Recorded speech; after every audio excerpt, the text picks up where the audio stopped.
О самых заметных событиях вторника, 5 апреля, вы узнаете из материалов наших корреспондентов. В студии Сергей Михедов. Здравствуйте. Коротко о главных темах.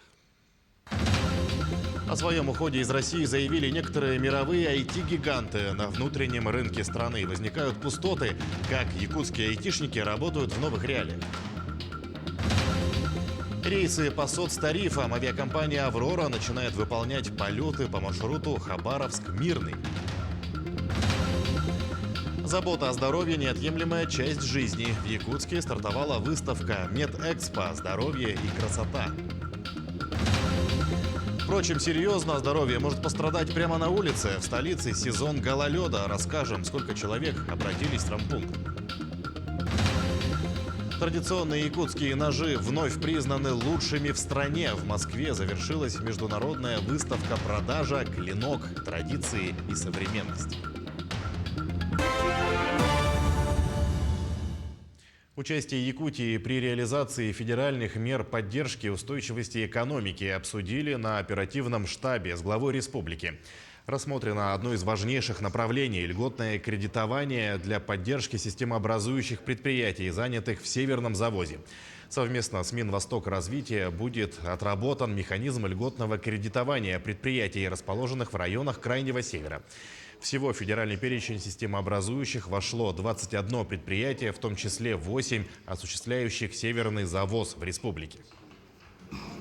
Разработаны проекты Минстроя Российской Федерации, Министерства транспорта Российской Федерации, Минэнерго Российской Федерации. И республика, конечно, со своими системообразующими предприятиями будет стремиться к тому, чтобы получить эти льготные кредиты для удешевления в последующем стоимости завоза грузов в республику.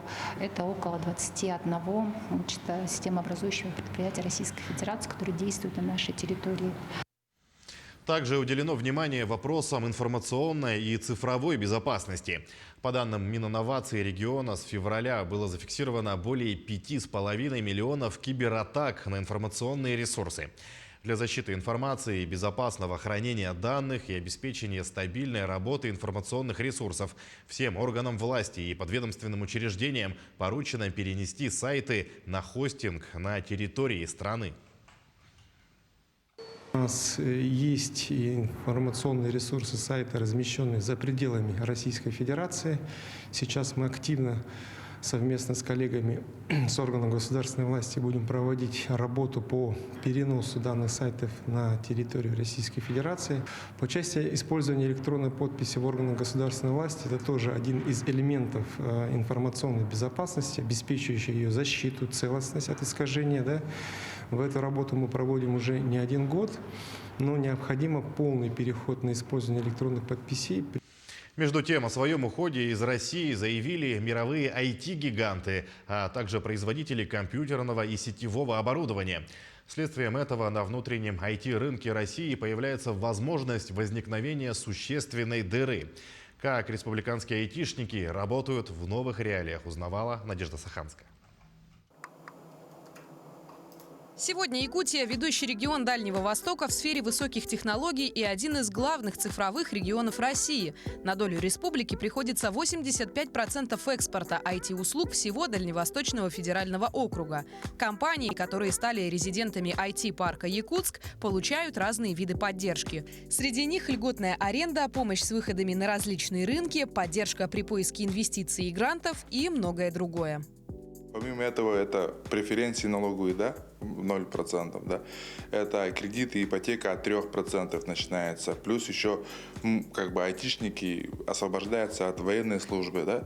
И плюс наша Республика Саха-Якутия, фонд поддержки Республики Саха-Якутия, да, именно начинает поддержку от 5 до 10 миллионов. Именно для того, чтобы создание, сохранение рабочих мест. Свято место пусто не бывает. Именно такое выражение выбрали представители IT-сферы для того, чтобы описать нынешнюю ситуацию в связи с уходом многих мировых компаний с отечественного рынка. Однако, по словам резидентов IT-парка, такие обстоятельства выступают в качестве стимула для локальных разработчиков. Нужно понимать, что международный рынок – это не только Штаты и Европа.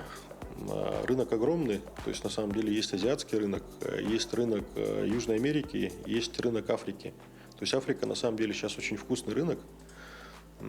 Как это, может быть, странно звучит, но действительно это сейчас один из самых растущих рынков, там очень много денег. Поэтому вот многие айтишники и наши, и украинские, и белорусские на самом деле активно начали еще в прошлом году работать на африканский рынок. То есть рынков много, и рынок огромный. То есть это там миллиарды долларов. Поэтому я не думаю, что будут особые проблемы с импортом. Сейчас из-за санкций действует ряд ограничений, которые влияют на расчеты и деятельность индивидуальных предпринимателей и многих организаций. Налоговые преференции, отсрочка от армии и упрощенное трудоустройство. Эти меры – лишь малая часть поддержки российских айтишников. На разных уровнях вводятся меры поддержки для IT-отрасли, но нужно понимать, что уходит некоторое время, во-первых, на разработку механизмов доведения этих мер поддержки до получателей. И, в частности, вот только в марте был подписан указ о мерах поддержки IT-отрасли. Некоторые меры поддержки уже понятно, как будут оказываться, по некоторым еще разрабатываются механизмы, поэтому несколько месяцев может занять процесс, так скажем, их получения. Ограничение рекламы, закрытие, запрет многочисленных сервисов и социальных сетей – все это, конечно, приводит к торможению деловой активности в информационно-технологической сфере. Однако за этими дверями в IT-парке Якутска уже происходят новые технологии, которые как раз направлены на импортозамещение и сохранение IT-сферы в нашей стране. Надежда Саханская, Семен Семенов, Якутск. Идем далее. Реализацию программы по развитию сельского хозяйства обсудили в столице региона. На круглом столе во главе с вице-премьером Михаилом Никифоровым говорили о передаче дополнительных полномочий муниципальным образованиям в заготовке молока, предоставлении субсидий на развитие поголовья крупного рогатого скота, заготовку зерна и многого другого. Также обсудили вопросы, связанные с землей, организованными хозяйствами, личными подсобными хозяйствами. Обсудили и вопросы развития сельского хозяйства и продовольственной безопасности. Все согласились, что должны, начиная от каждого двора, от каждого личного подсобного хозяйства до организованных форм хозяйств, увеличить производство, то есть посевы того же картофеля, овощных культур, и вообще увеличить производство сельхозпродукции, чтобы обезопасить себя в нынешней экономической ситуации, себя в продовольствии. В Якутске с рабочим визитом находится зампредседателя Комитета Совета Федерации по федеративному устройству, региональной политике, местному самоуправлению и делам Севера Александр Акимов. На проведенной пресс-конференции сенатор озвучил меры поддержки экономики России в свете объявленных в стране санкций. Акцентируя внимание на поддержке арктической зоны, сенатор отметил, что антикризисные меры имеют крайне положительный эффект. И все проекты, несмотря на сложную ситуацию, обязательно будут реализованы. Арктика востребована, и по Арктике, наоборот, сегодня в условиях санкций я особо на это обратил внимание, о том, что приоритетно будем развивать и поддерживать те проекты, которые сегодня обозначены по программе. Наоборот, стимулирующие меры приняты и налоговые преференции. Я пока не слышал о том, какие-то проекты будут заморожены, да. Алекминский район обеспечен всем необходимым запасом продовольствия до закрытия автозимников. Как рассказал глава района Николай Харбин, хорошо отработан механизм по доставке продуктов первой необходимости по линии Якут-Оптторга. Операторы уже доставили все товары до пунктов назначения. По словам главы, в районе работает оперативный штаб для мониторинга запасов и цен, регулярно проводят встречи с предпринимателями. Поставщики максимально сдерживают цены, хоть в районе и очень сложная транспортная логистика и большие расходы на доставку, добавил глава. Подготовку к пожароопасному сезону обсудили на отдельном оперштабе. Отметим, на подготовку в этом году бюджетом предусмотрено в 5 раз больше средств, чем на аналогичные мероприятия прошлого года. Это более 1,5 миллиарда рублей. По итогам недавно прошедших командно-штабных учений муниципальные образования получили разные оценки готовности. Ну а в ближайшие дни такая оценка будет дана всей республике. Завтра в Якутии начинается комплексная проверка готовности лесопожарных формирований федеральными органами. Но в целом можно сказать о том, что муниципальные районы сегодня показывают высокую готовность, но при этом имеется ряд вопросов, требующих в ближайшее время решения. Это и наличие материальных резервов, фактическое в каждом населенном пункте. По отдельным населенным пунктам есть вопросы по системам оповещения. Ну и было сказано по обязательной готовности техники, ну и шансовых инструментов, те, которые могут быть задействованы на реагирование при возгорании на лесном массиве. Ученый, организатор и общественный деятель Дмитрий Савинов заложил основные научные результаты в изучении проблемы гидрологии и мелиорации почв мерзлотных областей. Сегодня в Академии наук провели круглый стол, посвященный 90-летию выдающегося ученого. Дмитрий Савинов был родом из Нюрбинского района. Научная деятельность началась в 1958 году. С тех пор он проводил научные исследования, был организатором больших экспедиций. Именно по его инициативе в 1993 году создан Институт прикладной экологии Севера. Им установлены региональные особенности физических характеристик типов почвы, описаны механизмы их регулирования. Также разработаны эффективные приемы орошения сельхозкультур.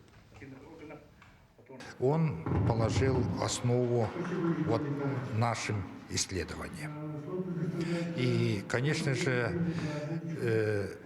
до сих пор, особенно при потеплении климата, современном потеплении климата, его работа имеет очень большую значимость.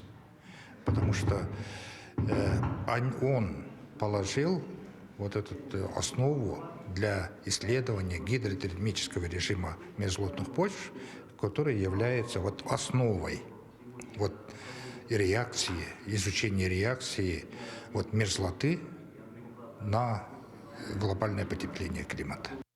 Движение по ледовым переправам будет полностью прекращено 15 апреля. Об этом сообщает управление дорог Вилюй.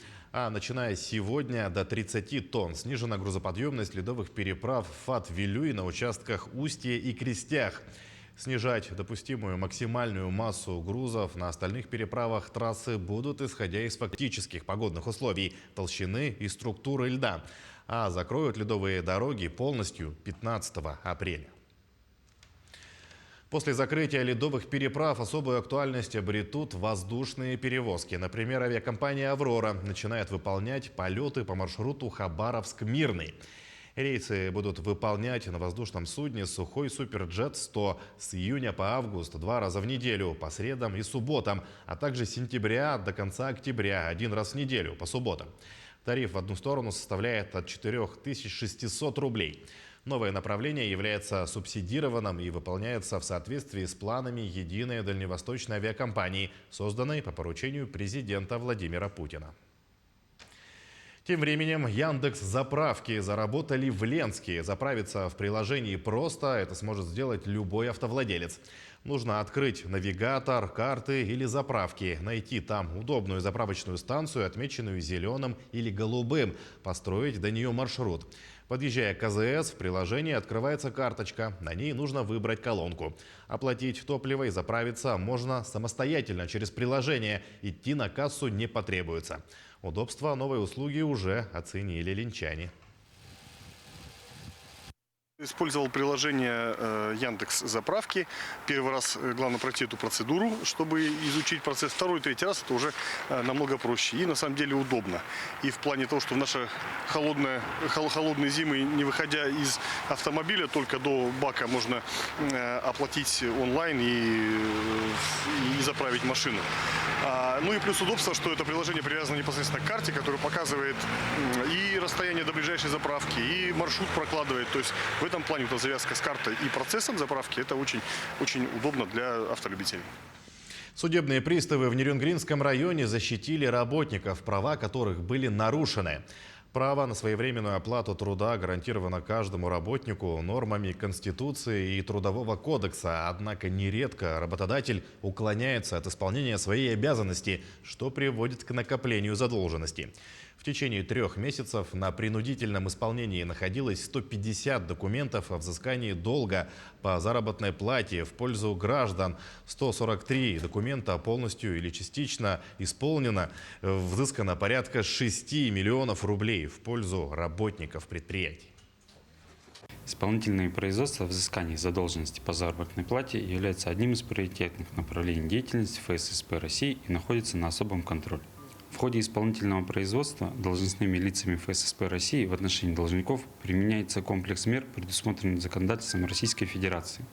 Так, наши сотрудники восстановили права более 81 работника и взыскав в их пользу свыше 3,5 миллионов рублей. Забота о здоровье – неотъемлемая часть жизни. Множество специалистов узких и широких направлений в области медицины собрались в одном месте на мероприятии «Медэкспо. Здоровье и красота». В Якутске стартовала выставка в рамках Всемирного дня здоровья и Года матери. Подробности у Валерии Наумовой. Выставка собрала под одной крышей российских производителей оборудования, товаров и услуг, в том числе производителей микроскопов, дезинфицирующих средств, витаминов, БАДов, слуховых аппаратов, натуральной и профессиональной косметики и других. Также в этом году в мероприятии принимает участие делегация в составе представителей Центра туризма Кореи, которые проведут знакомство с корейской культурой и представят медицинские центры и клиники страны. В этом году под одной крышей у нас собралось более 35 участников, и она у нас делится на 2 части. Это представители регионов России. В этом году у нас 3 представителя региона. Это Санкт-Петербург, Москва и Тула, по-моему, да. И дело в том, что мы ее делим на 2 части. Это представители предпринимателей, которые привозят медицинское оборудование. И вторая часть – это ярмарка здоровья, где принимают участие наши врачи республиканских больниц. На уже традиционной ярмарке здоровья, которую проводят 12-й год подряд, все желающие могут проконсультироваться с профильными врачами. Например, неврологом, дерматологом, липидологом, психиатром-наркологом, клиническим психологом. Специалисты наркологического диспансера отмечают, что порой человеку можно помочь и словом. Наш республиканский диспансер здесь дает именно консультации о нашей работе. То есть цель наша именно проинформировать, дать полную и исчерпывающую информацию о нашей работе, о помощи зависимым химических, да, то есть это по нарко- и алкозависимости, да, ну а также о табакокурении. Также наш специалист проводит тестирование, да, на профориентацию, на эмоциональное и профессиональное выгорание. Несмотря на то, что на данной выставке множество специалистов, также любой желающий может пройти экспресс-тесты и сдать тест на ВИЧ, СПИД, гепатит Б и С. И я, пользуясь своим служебным положением, также сейчас буду проходить данный тест. Помимо этого, в дни выставки на главной сцене для всех желающих пройдут открытые лекции о роли лечебного питания при различных заболеваниях и состояниях организма. Как получить налоговый вычет за оплату медицинских услуг и что такое постковидная реабилитация. 5 шагов красивой и здоровой улыбки, оздоровительная гимнастика и многие другие. Мероприятие продлится до 7 апреля на территории торговых рядов «Кружало». Валерия Наумова, Семен Семенов, Якутск. И в продолжении темы «Десант женского здоровья» в Центре охраны здоровья семьи и репродукции. В Якутске провели акцию «Здоровье мамы» для многодетных семей столицы. Мероприятие прошло в рамках ежемесячных тематических акций в женских консультациях. Акция приурочена к Году матери, объявленному главой Якутии Эсеном Николаевым. Отметим, что в этот год уделяют особое внимание здоровью матерей, женщин. И сегодня все желающие могли пройти углубленное обследование у многих специалистов в медицинском центре Якутска. Сегодняшняя акция, которая посвящена здоровью мамы, конечно же, она рассчитана не только для женщин, которые планируют беременность, но и женщин, которые многодетные мамы, для многодетных матерей, которые в силу каких-то особенностей не могут подойти в свое время на прием к гинекологу. Поэтому дни таких открытых дверей они должны проводиться ежемесячно. Для каждого ребенка мама является целой вселенной, путеводной звездой, поэтому мама должна быть всегда здоровой. Впрочем, серьезно здоровье может пострадать прямо на улице. В Якутске сезон гололеда. Теплая погода днем и мороз в ночные часы способствуют образованию льда на тротуарах и дорогах столицы. Мой коллега Александр Хавренко отправился в травмпункт и узнал, насколько выросло число обращений. Поскользнулся, упал, потерял сознание, очнулся, гипс, закрытый перелом. Это только в комедии Гайдая после этих слов начинается самое смешное. В жизни же, если вы не будете внимательны, то вместо катков, горок и шашлыков с друзьями вас ждет. Суточные перепады температуры, яркое солнце днем и мороз ночью, обильные снегопады. Все это ведет к образованию гололеда на дорогах и тротуарах. С 1 марта в столичный травмпункт обратилось более 3000 пациентов. Из них почти 1700 получили травмы на улицах. И почти четверть из них пострадали во время отдыха на катках и в ледовых парках. Чаще всего обращаются с Техтюр-парка, Сайсарского катка и Ледового городка 202 микрорайона. Мы оказываем экстренную медицинскую помощь при травмах верхних, нижних конечностей. При наличии показаний направляем на оперативное лечение в травматологическое отделение. Чаще всего причиной получения травмы является несоблюдение правил безопасности и поведения на ледовых горках и катках. Врачи напоминают, ни в коем случае нельзя заниматься самолечением, и в случае получения травмы необходимо обратиться за медицинской помощью. В условиях гололеда будьте предельно осторожны, носите удобную обувь. При необходимости используйте средства опоры. Первая помощь при получении травмы. Приложите холод вместо травмы и иммобилизируйте конечность подручными средствами, обращайтесь за медицинской помощью. На дорогах гололед также представляет опасность. На скользких участках дороги автомобиль становится практически неуправляемым. В разы увеличивается тормозной путь. Несоблюдение в таких условиях скоростного режима и дистанции может привести к трагическим последствиям. С началом гололеда в городе Якутске произошло более 150 дорожно-транспортных происшествий. И в своих объяснениях водители пишут одно и то же. Они не учли метеорологические условия на дороге. Зарегистрированы наезды на пешеходов на пешеходных переходах. Зарегистрировано 2 наезда на несовершеннолетних детей на пешеходных переходах. Всего же с начала года в Якутске зафиксировано 848 дорожно-транспортных происшествий, в которых пострадало 83 человека и 2 погибли на месте. В условиях гололеда нужно соблюдать скоростной режим, чтобы не пополнить эту печальную статистику. Александр Хавренко, Джилус Иннокентьев, Якутск. И последнее. Традиционные якутские ножи признаны лучшими в стране. В Москве завершилась 44-я международная выставка «Продажа. Клинок. Традиции и современность». На этом форуме мастера из разных регионов России и за рубежа представляют ножи и другое уникальное холодное оружие.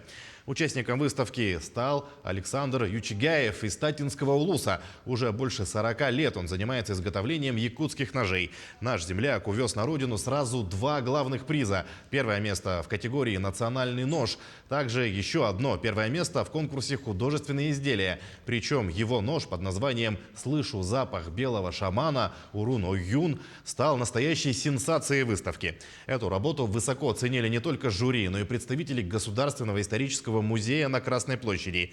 И теперь этот нож станет частью уникальной коллекции музея. Такой шанс бывает в жизни только один раз, мне кажется, так я думаю. Вот. Поэтому мы очень рады. У людей, когда смотрят этот нож, много вопросов возникает. Спрашивают, несмотря от этого национальности, даже якуты удивляются. Я чисто удивлен, если честно. Работа очень достойная. Таким наши корреспонденты увидели уходящий день. Всего доброго и до свидания.